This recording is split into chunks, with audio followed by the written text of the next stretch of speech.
ಸಮಸ್ತ ಕನ್ನಡ ಜನತೆಗೆ ಈ ವ್ಲಾಗರ್ ಕನ್ನಡ ಯೂಟ್ಯೂಬ್ ಚಾನಲ್ ಕಡೆಯಿಂದ ಧನ್ಯವಾದಗಳು.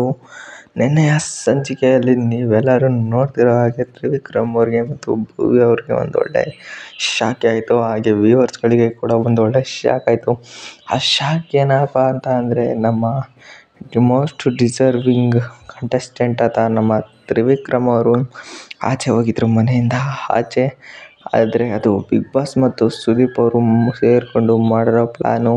ಯಾಕೆ ಅಂತ ಅಂದರೆ, ತ್ರಿವಿಕ್ರಮ್ ಅವರು ಜನಗಳನ್ನ ನಂಬಿ ನಾಮಿನೇಟ್ ಆಗಿದ್ದರು, ಅವರೇ ನಾಮಿನೇಟ್ ಮಾಡ್ಕೊಂಡಿದ್ರು.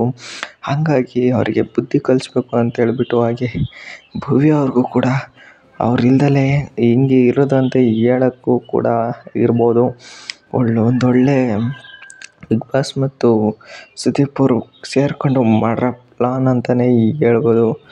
ಆದರೂ ಭಾಳಷ್ಟು ಎದುರಿಸಿ, ಇವರಿಬ್ಬರು ಸಖತ್ ಎದುರಿಸಿ ಮತ್ತು ವ್ಯೂವರ್ಸ್ಗಳಿಗೂ ಕೂಡ ಒಂದೊಳ್ಳೆ ಶಾಕ್ ಕೊಟ್ಟಿದ್ದಾರೆ.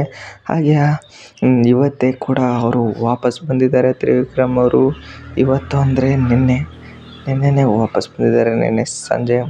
ಹಾಗೆ ಭವ್ಯ ಅವರು ಕೂಡ ಖುಷಿಯಾಗಿದ್ದಾರೆ. ನೆಕ್ಸ್ಟ್ ವಿಡಿಯೋದಲ್ಲಿ ಬಿಗ್ ಬಾಸ್ ಅಪ್ಡೇಟ್ ಜೊತೆಗೆ ಸಿಗ್ತೀನಿ. Bye guys, thank you.